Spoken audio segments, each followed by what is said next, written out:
Baik, Assalamualaikum warahmatullahi wabarakatuh. Di pagi ini sebelum Pak Hani melanjutkan aktivitas untuk renang-renang santai di ibu kota negara, izinkan Pak Hani untuk bercerita tentang penggunaan kata baku dan kata tidak baku yang sering terjadi di lingkungan kita sekitar atau di masyarakat kita sekitar.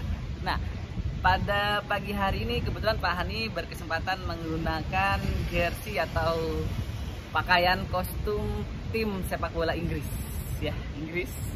Nah, dari bahasa Inggris inilah kita sering sekali menggunakannya di kehidupan sehari-hari. Contohnya spare part. Nah, spare part. Padahal seharusnya suku cadang, ya. Memang benar, bahasa Indonesia dipengaruhi oleh ragam bahasa asing atau bahasa penyertanya. Satu hal diantaranya adalah bahasa asing, yaitu bahasa Inggris. Banyak memang yang harus kita ketahui dan kita harus pelajari bersama-sama. Seperti pada kesempatan pagi hari ini, Pak Hani sedang berada di Swiss Bell Hotel Balikpapan dalam rangka kegiatan acara. Dan tentunya di sini juga banyak penggunaan bahasa Inggris yang seakan-akan lazim atau sudah terbiasa, seperti welcome, open, close, dan lain sebagainya. Sebenarnya kita sudah punya padanannya, selamat datang, kemudian buka atau tutup.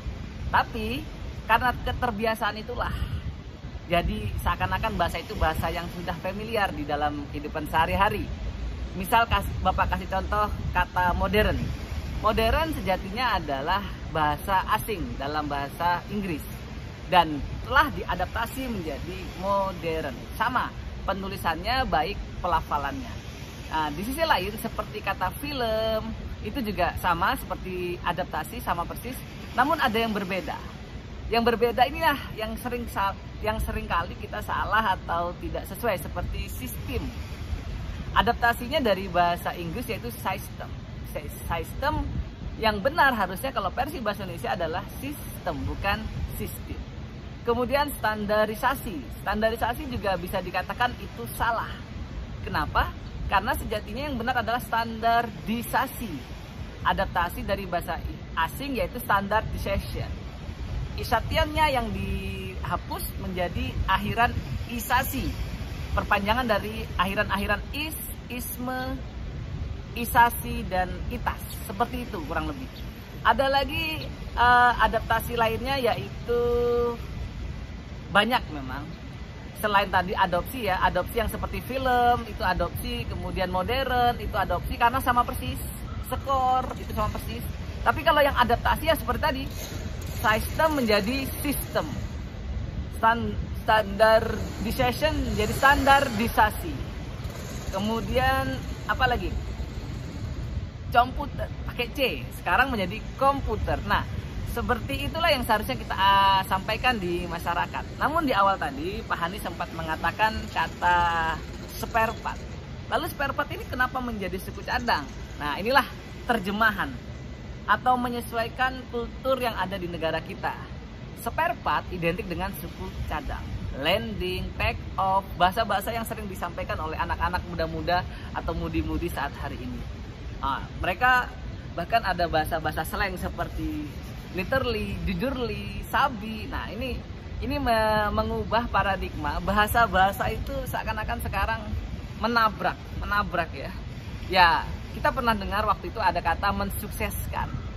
Di Indonesia kan menjadi menyukseskan. Gitu ya. Mensukseskan menjadi menyukseskan. Kenapa? Karena S-nya luluh, ketemu vokal U.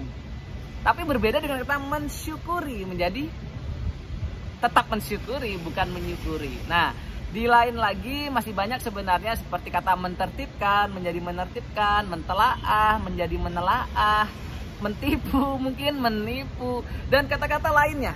Nah, jadi sekali lagi bahasa Inggris atau bahasa asingnya juga berpengaruh atau berperan, namun tidak juga signifikan.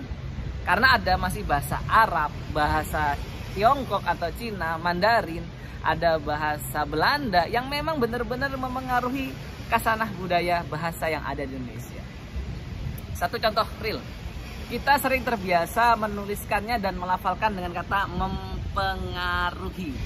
Padahal sejatinya yang benar adalah memengaruhi. Nah, Kata-kata seperti inilah yang seharusnya benar-benar kita sampaikan atau kita lafalkan di kehidupan sehari-hari di masyarakat, baik dalam ragam lisan ataupun ragam tulis. Jikalau ini benar-benar bisa kita manfaatkan, benar-benar bisa kita sampaikan dengan baik dan benar, saya yakin, Pak Hani yakin, bahasa Indonesia akan menjadi bahasa tuan rumah di negerinya sendiri, bahkan di ASEAN atau Asia Tenggara yang terdiri dari 11 negara ASEAN. Nah, untuk itu marilah adik-adik, mahasiswa, muda-mudi, pelajar, siapapun di luar sana, gunakanlah ragam bahasa itu sesuai dengan tempatnya. Ketika di situasi resmi atau situasi formal, gunakanlah bahasa Indonesia yang baik dan benar. Katakanlah risiko, bukan resiko. Karena sekali lagi itu adaptasi dari risk yang menjadi risiko, bukan resiko. Dan lain sebagainya. Dan ketika kita berbicara dengan baik dan benar, kita akan dihargai oleh teman sejawat kita atau orang yang ada di luar sana. Bahasa yang lain yang sering kita juga sering dengar dan sampaikan adalah bahasa-bahasa yang memang harus kita lafalkan di situasi yang semi formal. Contoh ketika kita berniaga, berdagang, atau membeli sesuatu di pasar atau di pusat perbelanjaan atau di swalayan bahkan mall. Ya kita menyesuaikan bahasa. Bila mana kita melihat beliau yang menjual adalah bersukukan Jawa dan kita bisa menggunakan bahasa Jawa, bisa jadi harganya akan lebih murah karena kedekatan emosional. Oh dia adalah identitas suku saya kasih potongan harga atau diskon gitu ya. Nah itu semi formal, ragam semi formal, campuran antara bahasa Indonesia yang baik dan benar dengan bahasa sehari-hari. Namun ada satu ragam yang memang itu mau tidak mau masih sering diucapkan, itu ragam non formal atau tidak resmi. Seperti ketika adik-adik mahasiswa atau pelajar muda-mudi lagi nongkrong, nongki ya bahasa sehari-hari, kita nongki yuk. Kita ceritaan, kita ngebahas sesuatu biar lu, gue, ikam, ulun, pian, panjenengan, dingsanakan. Nah itu sudah ragam non formal. Apakah itu boleh Pak Hani? Ya boleh. Tapi sekali lagi situasinya. Dan ketika kalian berada di situasi resmi atau di situasi kampus, gunakanlah bahasa yang baik dan benar.